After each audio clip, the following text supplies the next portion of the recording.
My dear friends, this is your Dr. Panit Selvam on behalf of Groby Consultancy. இப்போ ஜாப்புக்கு apply பண்ணுறவங்களுக்கும் அந்த இன்டர்வியூவில் போய் face பண்ணுறவங்களுக்கும் யூஸாக இருக்கிற மாதிரி இந்த வீடியோவை நான் இன்சர்ட் பண்ணியிருக்கிறேன். இப்போ போன வீடியோவில் தான் பார்த்தோம், நம்ம வந்து 1 பேஜில் எப்படி ரெஸ்யூம் கொடுக்குறது அப்படின்னு சொல்லி பார்த்தோம். அது ஜாப்புக்கு. ஸோ 1 பேஜ் கொடுக்கையிலே ஐ திங்க் இன்னும் தேவ் லாசஸ். இப்போ இந்த இன்ட்ரோடியூஸ் யுவர் செல்ஃப் இந்த கான்செப்ட் வந்ததுக்கு காரணமே என்னன்னா, ஒரு இன்டர்வியூ கமிட்டியில் எங்களை போல ஒரு 5 பேரோ அல்லது 3 பேரோ உட்காந்துருக்கிறீங்கள, ஒவ்வொருத்தரும் ஒவ்வொரு ஃபீல்டில் எக்ஸ்பீரியன்ஸ் ஆகிருப்பாங்க. ஒருத்தர் ஃபைனான்ஸில் இருப்பார், ஒருத்தர் ப்ரோக்ராமில் இருப்பார், இன்னொருத்தர் வந்து அட்மினில் இருப்பார், ஒரு ஹெச்ஆர். ஸோ இப்போ கொஸ்டின் பண்ண போகிறதுக்கு முன்னாடி வி ஹாவ் டு அசஸ். ஒரு பில்டிங் கட்ட போகிறதுக்கு முன்னாடி ஒரு பேஸ்மெண்ட் பண்ணுற மாதிரி முதல்ல உங்களை பற்றி அசஸ் பண்ணணும். அப்போ வந்து ஒவ்வொருத்தரும் ஒரு கேள்வி கேட்டு அவங்க பேரண்ட்ஸ் என்ன பண்ணுறாங்க, நீங்கள் எங்கே ஒர்க் பண்ணீங்க, இந்த மாதிரியான எங்கள் சப்ஜெக்டை கேள்வி கேட்கறதுக்கு முன்னாடி, இப்போ அவருடைய ஜாப் வந்து மார்க்கெட்டிங்காக இருக்கலாம், இல்லை அட்மினில் இருக்கலாம், இல்லை அப்படின்னா ஸ்ட்ராட்டஜிக் பிளானிங்கில் இருக்கலாம், ஏதாவது வேறு டிபார்ட்மெண்ட்டு வேறு சப்ஜெக்ட் கொஸ்டின் பண்ணுற மாதிரி இருக்கும். ஃபைனான்ஸில் பேலன்ஸ் ஷீட்டு, ட்ரையல் பேலன்ஸு இந்த மாதிரி கேட்குறாப்புல இருக்கும். அவர் வந்து ஸ்டாட்டிஸ்டிக்கில் இருந்துச்சுன்னா நீங்கள் வந்து ஸ்கிவ்னஸ் பண்ண தெரியுமா, டிஸ்பார்ஷன் பண்ண தெரியுமா, அந்த மாதிரிலாம் எனக்கு நிறைய கேள்வி கேட்க கேள்வி கேட்கறதுக்கு முன்னாடி whether he would be in a position to understand our question and whether he would be able to respond promptly, இதெல்லாம் தெரியறதுக்காக தான் இந்த 1 பேஜ் ஒரு இன்ட்ரோடியூஸ் யுவர் செல்ஃப்ங்கிறத ஸ்டார்ட் பண்ணிடுச்சு. இதில் வந்து டைம் வந்து கம்ப்ளீட்டாக வந்து ப்ரீஷியஸாக பாதுகாக்கப்படும். ஏன்னா அவருடைய ஹோல் அகாடமி எக்ஸ்பீரியன்ஸு, அவருடைய ஸ்வாட்டு, இது எல்லாத்தையுமே வந்து அந்த கேண்டிடேட்டு எதர் கேர்ள் ஆர் பாய் வந்து ஒரு 2-3 மினிட்ஸ் சொல்லக்கூடிய அளவுக்கு இருந்தாங்கனாலே இட்ஸ் அது எப்படி 1 பேஜ் சொல்கிறோமோ அதே போல் இதுலேயே வந்து ஒரு மேக்ஸிமம் 3 மினிட்ஸ், நான் கொஞ்சம் போனால் ஒரு மேபி 1 மினிட் அவ்வளோதான். பட் இந்த இன்டர்வியூ கமிட்டியில் உள்ளவங்க அந்த பேசையில் அல்லது அந்த இன்ட்ரோடியூஸ் யுவர் செல்ஃப் சொல்கிறதுக்கு காரணம் there are parameters we have. எங்கள் டேபிளில் ஒரு பேராமீட்டர் வச்சுருப்போம். அதில் ஃபஸ்ட்டு இது என்ன அப்படின்னா, ஒரு 5 ஸ்கேல் வச்சுருப்போம். ஒவ்வொரு ஸ்கேலுக்கு 10 மார்க்ஸ். ஸோ 50 மார்க்ஸ் வந்த உடனே யார் மேபி 5 மார்க் கொடுப்போம், இல்லாட்டி 10 மார்க் கொடுப்போம். ஸோ அவுட் ஆஃப் அது 100% வச்சு, ஸோ இந்த 3 பேரில் யாருடைய ஸ்கோரிங் வந்து 2 பேருடைய ஸ்கோரிங்கை 3 பேரதையும் நாங்கள் இண்டிவிஜுவலாக எடுத்துகிட்டு சம்டைம்ஸ் வந்து 3ஐயும் அனலைஸ் பண்ணுவோம். சில ரொம்ப மார்க் ரொம்ப குறைய போட்டிருந்தாருன்னா ஓகே, கீப் இட் செப்பரேட். யாருக்கு ஓரளவுக்கு ஆவரேஜாக போட்டிருக்காங்களோ அவங்க 2 பேரும் எடுத்துகிட்டு போடுறது வழக்கம். அப்புறம் இன்னொன்று பண்ணுவோம், 3 பேரும் போட்டு அதுலேயும் ஆவரேஜ் பார்ப்போம். 3 பேருக்குடைய ஒரு ஸ்கோரிங்கையும் போட்டு தென் டிவைடட் பை 3 போட்டு அதில் என்ன ஸ்கோரிங் வந்துருக்காங்களோ அவங்களுக்கு வந்து will give a priority. So எதிர்பார்க்கக்கூடிய பேராமீட்டர்ஸ் என்னென்னா, first of all personal triads. அவரால் வந்து அண்டர்ஸ்டாண்ட் பண்ணி பேசுவதற்கு ஏதாவது ஒரு நர்வஸ் இல்லாமல் உட்காந்து ஃபேஸ் பண்ண முடியுது அவரால். Second point presentation techniques. தன்னுடைய ஏற்பட்ட தன்னுடைய பர்சனலை பற்றி தான் பேசுகிறாரு. அவருடைய எஜுகேஷனையோ அவருடைய எக்ஸ்பீரியன்ஸையோ பேசக்கூடிய அளவிற்கு அவர் வந்து ஆர்கனைஸாக இருக்கிறாரா, that is called presentation techniques. அது இன்டைரக்ட்லி வந்து organisational techniques. Third point communication. That is very very very important. ஏன்னா இந்த கம்யூனிகேஷன் வந்து தெரியாமல் போட்டிருந்தாரு நாங்கள் அடுத்த கொஸ்டின் கேட்கறதுல ஒரு யூஸும் கிடையாது. Again, when you go on asking more and more questions, that doesn't give you any result.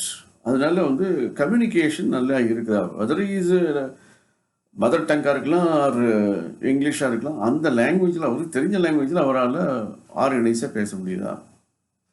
IPR interpersonal skill. பல இடங்களில் வந்து ஒவ்வொரு கம்பெனிலையும் 3 மாதம் 2 மாதம் 5 மாதம் 8 மாதம் 1 மாதம் ஒர்க் பண்ணிட்டு தான் வந்திருந்தாருன்னா then again you will have doubts. அதே போல் நிறைய இன்டர்வியூவில் போய் அவர் வந்து டிஃபீட் ஆகிட்டாருன்னா அதுவும் டவுட்டு. ஏன்னா அப்போ எத்தனை இன்டர்வியூக்காரங்களை போய் சோதனை பண்ணியிருப்பார் அவர். அவங்க வந்து ஐ திங்க் தே கூட லாஸ்ட் யூ கூட டெஸ்டர் ஆல் தர் பேஷன்ஸ். அப்போ அவங்க பொறுமை இழந்து ஐயா நீங்கள் வேலைக்கே வேணாம் போக நினச்சிருக்கலாம். அந்த மாதிரி நிலைமைகளே ஏற்பட்டிருக்கலாம். ஒன்று இவர் அவங்கள கன்ஃபியூஸ் பண்ணியிருக்கலாம், இல்லை அவங்க சொல்கிறது ஒரு புரியாமல் இருந்திருக்கலாம், இதோட நடந்திருக்கலாம். ஸோ இந்த ஐபிஆர் அது ஒன்று. இன்னொன்று வந்து இந்த மாதிரி சொன்ன மாதிரி நீங்கள் வந்து ஒரு ஆர்கனைசேஷன் 6 மாதம் 8 மாதம் அப்படின்னா is must be a fighting nature fellow number 1. அப்போ அன்ஸ்டேபிள் வேலையில் கூப்பிட்டா அவர் இருப்பாரா, திடீர்னு ரிசைன் பண்ணி போயிடுவார். அப்போ we cannot delegate more responsibilities. எப்பயுமே வந்து ஒரு ஆர்கனைசேஷனில் வந்து ஒரு அட்லீஸ்ட் ஒரு 3 இயர்ஸ் 5 இயர்ஸ் ஒர்க் பண்ணி அவங்களுக்கு நல்ல டெலிவரி பண்ணி நல்ல ஒரு டெஸ்டிமெண்ட்டோட வெளியே வந்தாங்க அப்படின்னா okay is reliable and mean very asset to organisation and the more over is highly person to take for job அப்படின்னு ஒரு முடிவுக்கு வரலாம்.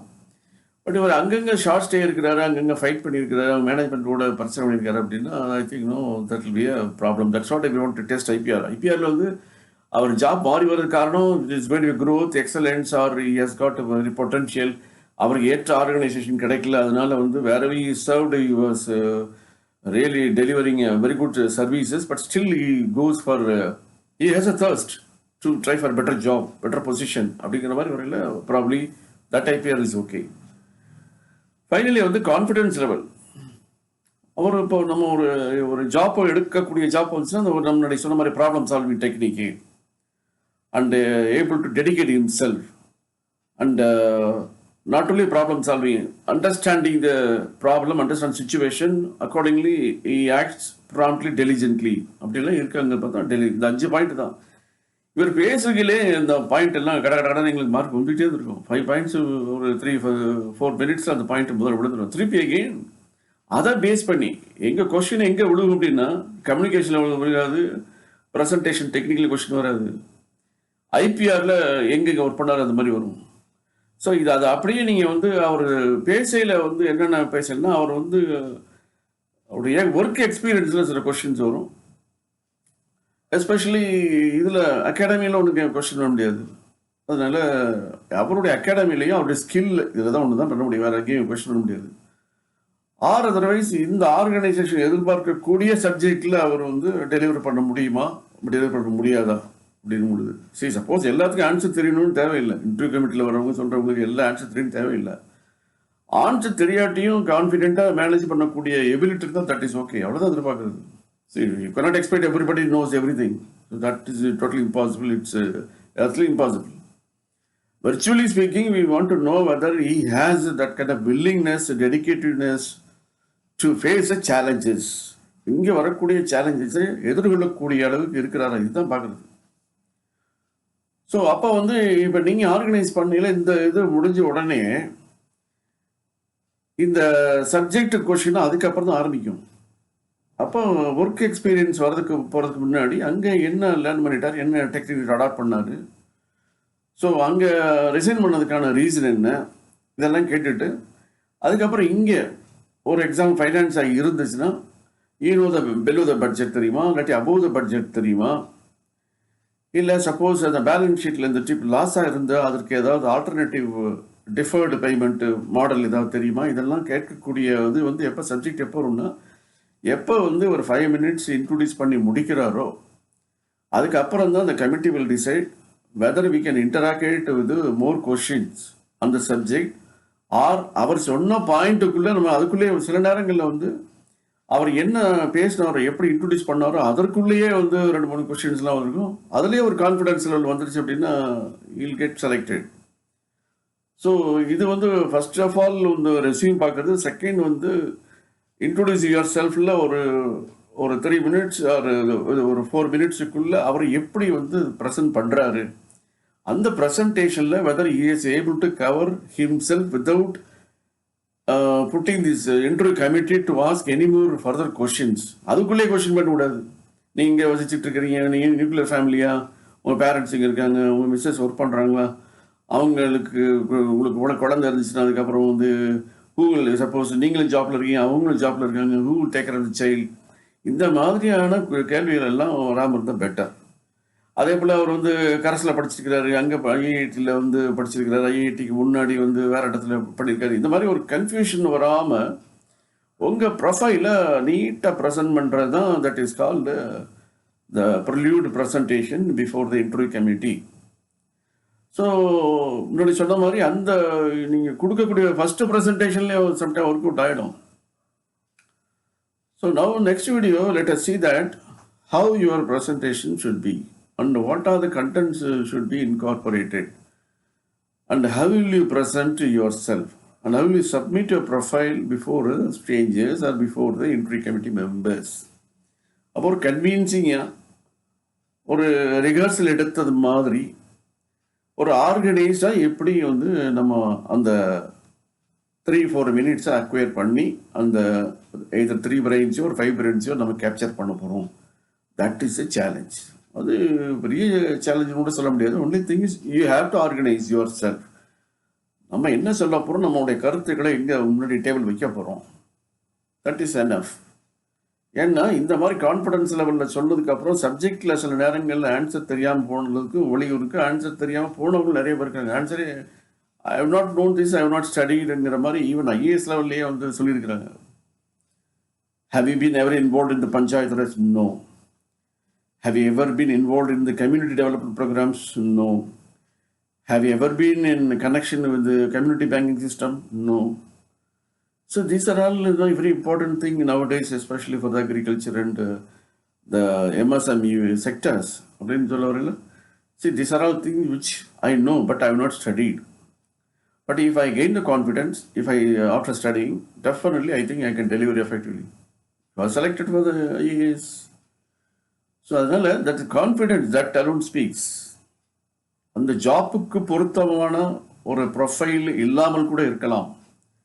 But whether you are able to handle the job and you are able to deliver effectively, that's all. I think you will be assigned to take up the responsibility. It doesn't mean that I think all the questions will have to be answered, all the committee members will have to be satisfied with your answers. Those days are gone. Whether even for even assistant professor in any subject, they want to test you that. Suppose if updated theory இதெல்லாம் தெரியுமா, சரி பேசிக் தெரிஞ்சாலும் போதும். அதற்காக advance தெரியும் வேண்டாம்னு சொல்ல வரல. Even if you are not familiar, you can make the people confident. Okay, this candidate will deliver even though he is unable to answer, but he has a capacity, courage to deliver the result effectively. அப்படிங்கிற முடிவு வந்துட்டாங்கன்னா that's all. That's your job is assured. So let us see that is how will you brief yourself before this interview committee to convince them so that they will be comfortable enough to appoint you for the position. So till then, goodbye. Thank you very much.